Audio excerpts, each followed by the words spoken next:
All right, hello. Let's continue this and see if we can get through another slideshow before somebody else wants to call me and get my attention here.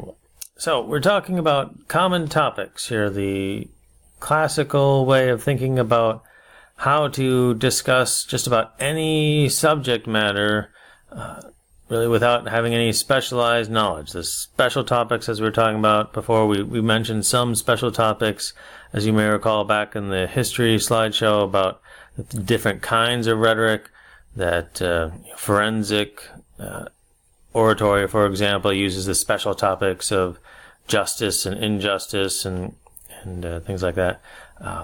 Those you often need to be sort of specially trained and skilled and practiced, or in our day you leave those to the experts who have degrees and things like that for the special topics. But these common topics you can really apply to any situation. So let's talk about those in more to a greater extent here.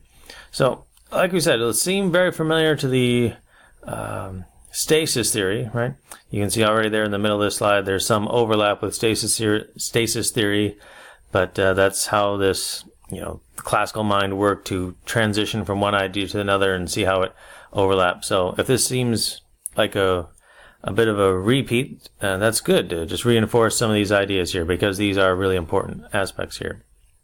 So conjecture, they sometimes consider it the past or future fact, right? As we saw last time. Has it occurred? Will it occur in the future? Will this good thing, will this negative thing occur or not occur? That sort of thing. And you can talk about something's existence. To the degree, the greater or lesser of an extent of how this situation exists. Like, not necessarily in this sense greater or lesser than in a moral sense, like we saw before in stasis theory, but like the quality. But degree here is talking about the extent to which the impact of this issue, or the effects of it, or whatever is being discussed, how will it affect the situation, individuals, the community, more or less than something else of a similar nature, similar kind of even morality. You could talk about it if you wanted to. That's degree here in this sense, and we'll unpack it a little bit more pretty soon. And possibility is for change, not possibility to exist. It's possibility for something to change, or impossible to change, improved, or degenerate, things like that. So that's what possibility here is in the common topics. Can we do something about it? Is that possible or not? Okay. So these common topics will help you invent proofs, because pretty much anything that you want to talk about, whether logic or motion, character, research, testimony, eyewitness accounts, things like that, they will all deal with things, how they existed, to what extent they've existed, what extent have they influenced and reached other people. Can they change other people, things like that. Almost every kind of research and idea you want to generate will to some extent fit into one of these three common topics. So the special topics, as we said, you might need to use and do some research for some special topics, and you'll be a bit of a small-time expert on this topic by the time you get to the end of this journey in April and May of 2019. So you will be bringing in some specialized knowledge for your audience, but you'll have to sort of explain that a little bit better, because they won't necessarily have done the research that you will in this particular situation. There'll be other times later in life, certainly, that you will be joining a community of like-minded peers, and you'll all have special topics or special knowledge and skills like that you can talk as equals, which is exciting to think about, actually. So let's talk about these in a little bit more detail here. So conjecture, really, when we're talking certainly in the realm of rhetoric, by facts, remember we're talking primarily researched or highly investigated hypotheses that are probably educated guesses, but maybe actual scientific facts, depending on, as we said before, how you and your audience are defining even the word fact here. Whether something happened in the past, something that might happen, could happen, so we have to make some sort of legislation, right? A new technology is invented. Now we've got to, regulate it. And how could this be abused, or how could it benefit people? What do we need to enact now to try to predict what will happen in the future, so we are prepared for the proper use of this device or things like that? It's predicated on the sort of the common assumptions of, we know what people are like. So we know what the world is like. We know what society is like. We know what people have been like in the past. We know what people will generally be like in the future, society, the condition of the world. We know these things. And so these commonplace notions, as we'll look at in another slideshow, another talk through here, these inform our ability to understand and make conjectures about the past and the future. That these commonalities of, we know human experience because we are human and we had so many similar experiences, we can sort of guess or, conjecture about, in given the situation, knowing people the way we do, knowing the world, knowing what society is like as we do, what might it have been like in the past in this particular instance? What could have been better for them had they known what we know now, things like that. What the future might be like if we do what we do now to make the future better. How will that affect what society and people are like in the future? Things like that.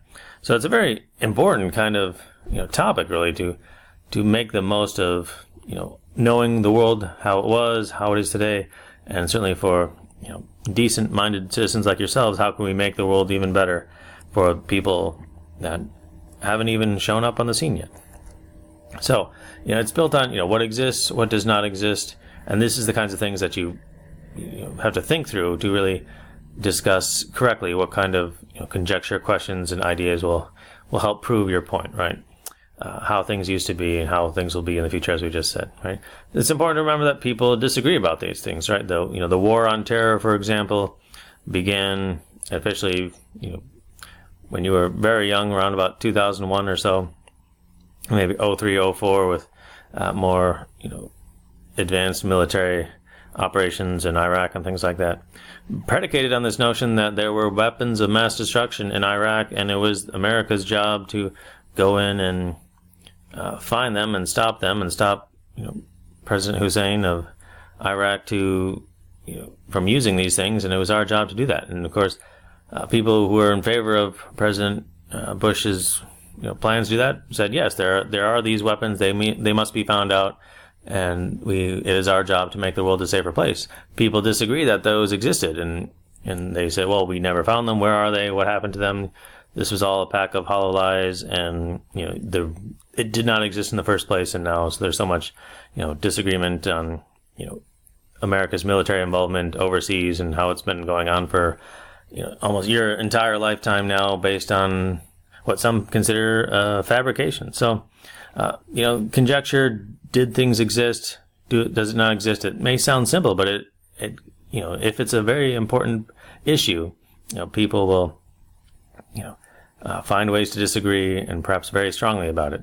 Another example here, political correctness, right? 20 some years ago, it was just sort of starting, certainly the late 90s, early 2000s. It was, sort of a bit of a joke that you have to speak a certain way and refer to certain people or certain kinds of people or professions or certain kinds of habits in a certain respectful, it wasn't really necessarily respect, but just a way that was, as we say, politically correct.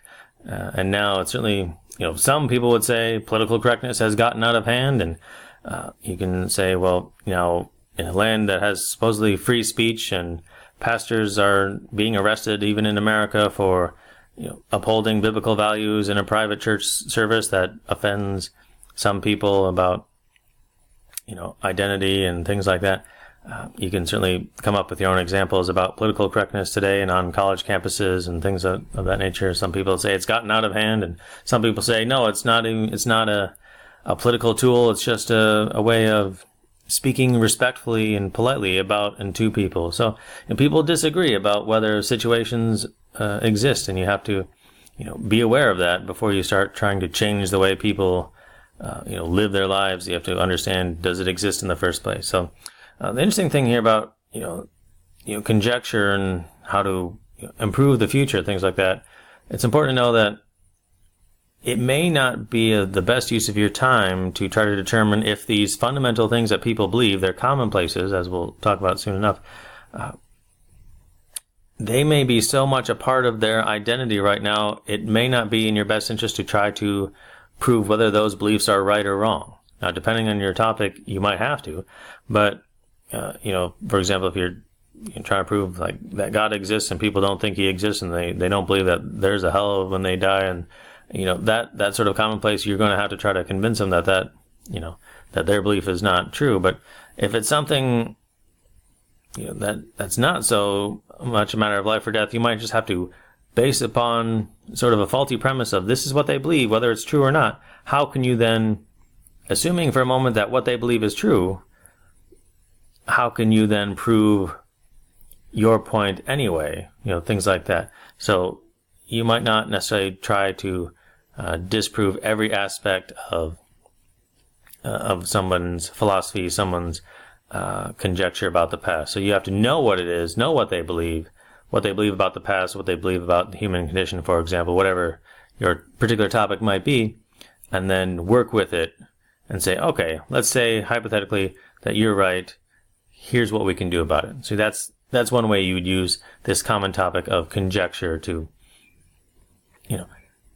work with where they begin and get them to where you want them to be, to believing your perspective. Okay, and that's a little bit about conjecture.